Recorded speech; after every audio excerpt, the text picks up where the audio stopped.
할렐루야, 좋은 아침입니다. 오늘도 말씀으로 하루를 시작합니다. 슬기로운 아침 시간 스가랴 7장 말씀입니다. 우리는 간혹 규모 있다 라는 말을 사용하는데요. 규모 있는 살림살이, 규모 있는 경제, 규모 있는 씀씀이, 규모 있는 인생 이렇게 말을 사용하기도 하죠. 규모 있다라는 표현이 듣기에는 나쁘지 않는 말 같은데 여러분 혹시 정확한 뜻이 어떤 건지 알고 계세요? 규모 있다라는 말의 뜻은 목적에 부합한다라는 것입니다. 한 예로 어떤 사람이 물건을 사기 위해서 큰 지출을 했다고 한번 예를 들어보죠. 그 지출이 분명한 목적이 있는 합당한 지출이라면 그것을 낭비라고 하지 않습니다. 아무리 큰 지출을 했다 하더라도 그것은 규모 있는 지출이죠. 왜냐하면 목적에 합당하니까요. 반대로 작은 금액이라도 목적에 부합하지 않는 돈이 지출되면 그것은 낭비입니다. 규모 없는 지출이죠.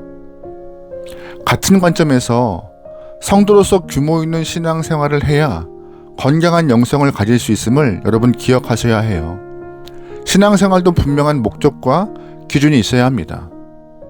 그럼 신앙생활의 기준은 무엇인가요? 두말할 나위 없이 하나님의 영광입니다.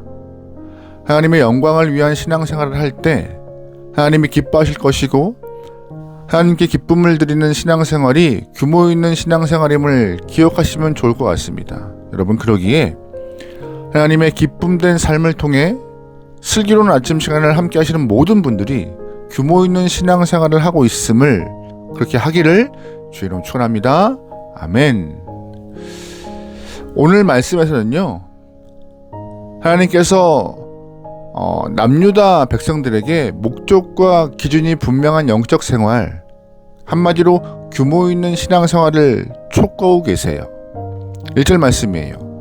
다리우스 왕 4년 9째 달 곧 기슬레월 나흔 날에 주님께서 스가랴에게 말씀하셨다. 베델 사람이 사레셀과 리감멜렉에게 하인들을 딸려 보내어 주님께 은혜를 간구하면서 아멘.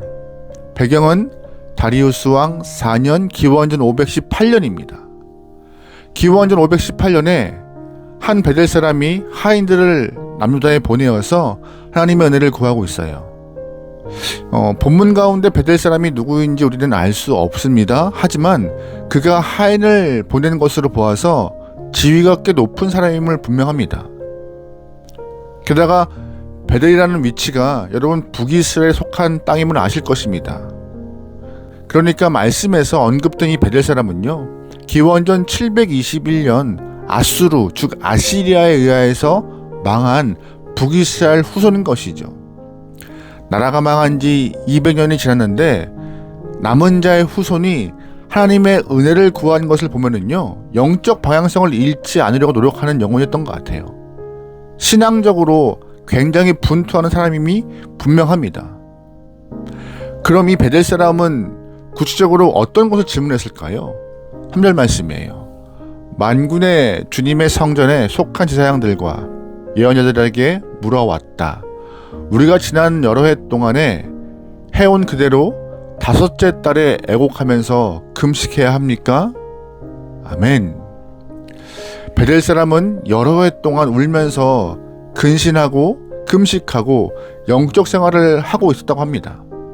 3절에서 여러 해라고 표현한 것을 보면 신앙생활을 한 지가 얼마 되지 않은 것 같은 느낌이 좀 들어요. 하나님은 스가랴를 통하여서 베델 사람의 질문에 대해서 답을 하십니다. 5절 말씀이에요. 너는 이 땅에 온 백성과 제사장에게 이렇게 말하여라.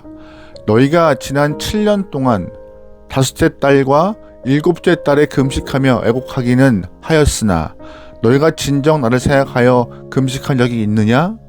아멘. 하나님의 응답을 보면은요, 경건하다고 하는 사람들이 습관적으로 해마다 5월과 7월에 금식했음을 알 수 있습니다. 그런데 왜 하필이면 5월과 7월일까요? 5월의 유래는 다음과 같습니다. 기원전 586년 예루살렘 성이 무너지고 성전이 불탔을 때가 5월이었습니다. 그때부터 남유다의 백성들은 해마다 5월 되면 예루살렘 성과 성전이 불탄 것을 기억하면서 금식했던 것이죠. 그리고 또 말씀에서 7월에 울며 금식했다고 하는데, 이 7월에 금식한 이유는 예레미야 41장에 기록된 내용인데요. 나라가 망한 이후 미스바에서 영적 부흥을 이끌었던 그달랴가 암살당할 때가 바로 7월이었습니다. 그러니까 백성들은 나라가 망한 5월과 영적 리더가 암살당한 7월에 애통하며 금식한 것이에요. 이런 금식의 풍습이 베델에서 새롭게 신앙생활을 하는 사람들에게까지 흘러갔다는 것을 우리는 미루어 짐작할 수 있는 것이죠. 그런데 하나님은 이렇게 질문하세요. 너희가 70년 동안 울며 금식한 그 종교적 행위가 누구를 위한 것이니? 정말 나를 위한 것이니? 라고 책망하시는 겁니다. 이어서 하나님은 계속 말씀하세요. 6절입니다. 너희가 먹고 마실 때에도 너희 스스로 만족하려고 먹고 마시는 것이 아니냐? 아멘. 너희들이 먹고 마시는 것도 개인을 위한 것이고 금식을 하는 것도 자신을 위한 것이라고 하나님은 그 정곡을 찌르십니다. 사람들은 간혹가다 자신의 종교 행위가 하나님의 영광을 위한 것이라고 생각하지만 하나님께서는 사람들의 종교 행위가 누구를 위한 것인지 분간해야 한다라고 말씀하시는 거예요. 여러분, 그러기에 우리가 숨쉬는 것, 살아가는 것, 믿음 생활하는 모든 것이 하나님의 영광을 위한 것인지 나 자신을 위한 것인지 돌이키고 살펴보시길 바랍니다. 하나님은 우리의 심령과 패부를 감찰하심으로 우리는 하나님을 속일 수 없어요. 목회자는 먹고 살기 위하여서 목회를 해서 안 되는 것이고, 직분자들은 자신의 명예를 위하여서 직분을 탐해서 안 될 것입니다. 섬김과 봉사도 종교적인 욕망을 채우기 위하여서 도구로 사용되면 안 되는 것이죠. 모든 것은 하나님의 영광을 위하여서 해야 되는 것입니다. 그렇다면 우리의 행위가 하나님의 영광을 위한 것인지 아니면 나를 위한 것인지 어떻게 분별할 수 있을까요? 그것은 결정적 순간에 말씀에 순종할 수 있는지 여부를 통하여서 알 수 있습니다. 자기 의와 자기 영광을 위해서 하나님의 일을 하는 사람들은 결정적 순간에 말씀에 순종하지 못합니다. 지금까지 추구해왔던 이상과 가치를 내려놓는 것이 죽기보다 어려운 거예요. 그런 결정적 순간에 자존심을 꺾고 무릎을 꺾어서 하나님 앞에 엎드리지 못한다면 하나님의 영광을 위한 것이 아니라 자기의 욕망을 위한 신앙생활이라는 것을 우리가 잘 간파할 수 있죠. 하나님께서는 자기의 욕심을 위하여서 금식하고 울며 엎드린 자들의 마지막을 이렇게 말씀하십니다. 3절 말씀입니다. 주님께서 부르셨으나 그들은 듣지 않았다. 그렇다. 이제는 그들이 부르짖어도 내가 결코 듣지 않겠다. 나 만군의 주가 말한다. 아멘. 무슨 말이에요? 자기를 위하여 신앙생활하는 사람들이 하나님을 불러도 듣지 않겠다 말씀하시는 것입니다. 하나님 앞에서 애통하며 울며 금식하고 불러도 하나님은 듣지 않겠다라고 냉정히 말씀하시는 거예요.